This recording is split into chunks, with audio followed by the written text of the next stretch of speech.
Assalamualaikum warahmatullahi wabarakatuh. Di sini saya akan menjelaskan tentang turut patris dengan metode gramatikal terjemah. Metode gramatikal terjemah adalah cara menyajikan bahan pelajaran dengan jalan menghafal aturan-aturan atau berbagai kaidah tata bahasa asing. Dasar pokok metode ini adalah hafalan kaidah analisis gramatika terhadap wacana, lalu diterjemahkan ke dalam bahasa yang digunakan sebagai pengantar pelajaran. Titik tekan metode ini bukan melatih para peserta didik agar pandai berkomunikasi secara aktif, melainkan titik tekan pada metode ini untuk memahami bahasa secara logis yang didasarkan pada analisis cermat terhadap aspek kaidah tata bahasa. Kemudian ada tujuan metode gramatika terjemah adalah agar peserta didik pandai dalam menghafal dan memahami tata bahasa. Selain itu, siswa atau peserta didik juga mampu mengungkapkan ide-ide dengan menerjemahkan bahasa ibu atau bahasa pertama ke dalam bahasa asing yang dipelajari. Tujuan lainnya dari metode ini adalah untuk membekali mereka agar mampu memahami teks bahasa asing dengan menerjemahkannya ke dalam bahasa sehari-hari atau sebaliknya.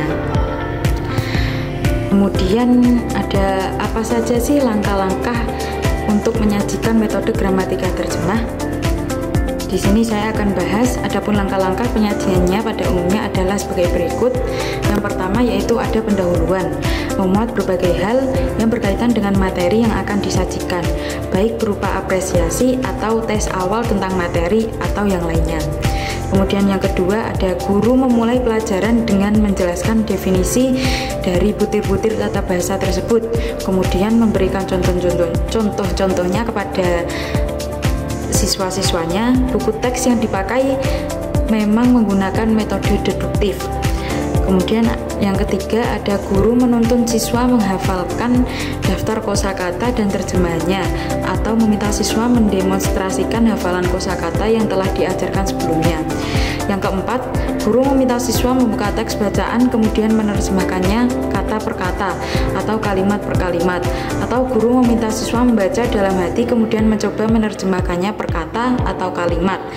Guru membetulkan terjemahan yang salah dan menerangkan beberapa segi ketatabahasaan seperti nahwu shorof dan keindahan bahasanya atau balaghah. Pada waktu lain, guru juga meminta siswa melakukan analisis tata bahasa atau juga bisa disebut dengan pengi'robi. Kemudian kekuatan metode gramatika terjemah yaitu yang pertama, pelajar menguasai dalam arti hafal di luar kepala kaidah-kaidah tata bahasa.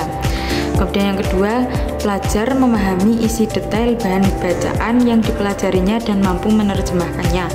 Yang ketiga, pelajar memahami karakteristis dan banyak hal lainnya yang bersifat teoritis dan dapat membandingkannya dengan karakteristis bahasa ibu. Kemudian nomor 4, metode ini memperkuat kemampuan pelajar dalam mengingat dan menghafal. Yang terakhir, bisa dilaksanakan dalam kelas besar dan tidak menuntut kemampuan yang ideal. Nah, itu tadi adalah kekuatan metode dari gramatika terjemah. Nah, kalau ditanya ada kelemahannya, pasti ada. Berikut kelemahannya.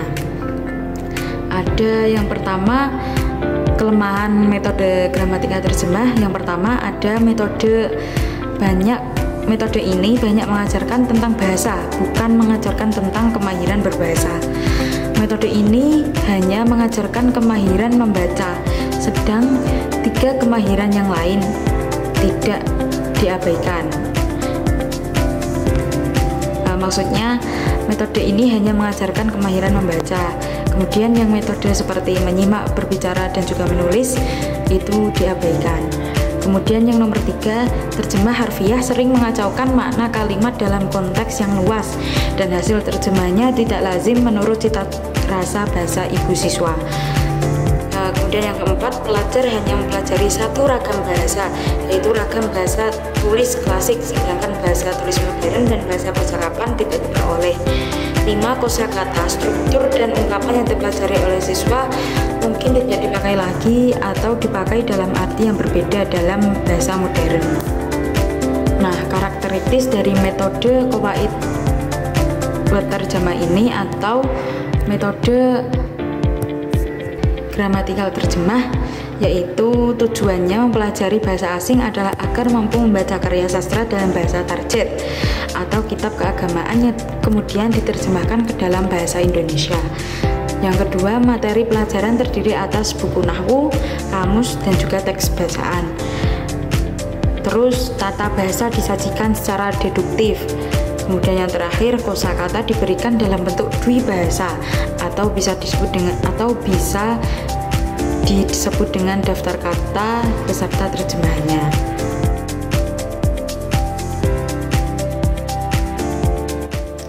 Assalamualaikum warahmatullahi wabarakatuh. Dengan saya Mila Asmaul Husna. Saya adalah mahasiswa Prodi Bahasa dan Sastra Arab semester 5. Di sini saya akan menjelaskan atau mempraktikkan langsung bagaimana proses pembelajaran bahasa Arab menggunakan metode gramatikal terjemah. Oke, langsung saja masuk pada materi. Materi kali ini saya akan mengambil macam-macam mufradat.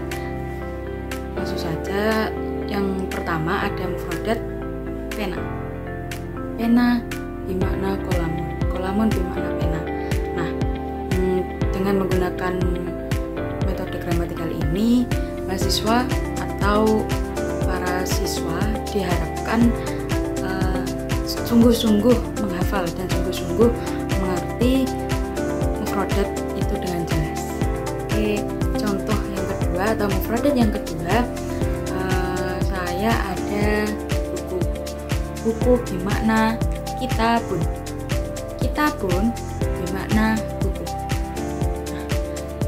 Tadi yang bolpen atau pena ini kita mempunyai mufradat apa? Mempunyai mufradat kolamun. Kalau yang kedua ini kitabun. Ingat-ingat ya teman-teman. Kemudian saya ada lagi mufradat yang ketiga, yaitu hadza shintotun. Shintotun bermakna tas. Tas bermakna shintotun. Untuk mengulas lagi dari awal, mufradat yang awal tadi, di sini saya akan membadai kalian. Yang pertama, ini tadi apa? Kolamun. Kolamun bermakna pena. Terus yang kedua ada kitabun. Ya betul, kitabun bermakna buku. Buku bermakna kitabun. Kemudian yang ketiga, ini tas bermakna shintotun. Shintotun bermakna tas. Nah, demikian itu tadi adalah penjelasan atau praktek langsung dari metode gramatik terjemah. Mungkin banyak yang kurang terrealisasikan, tapi saya harap dengan adanya video ini bisa membantu teman-teman untuk lebih memahami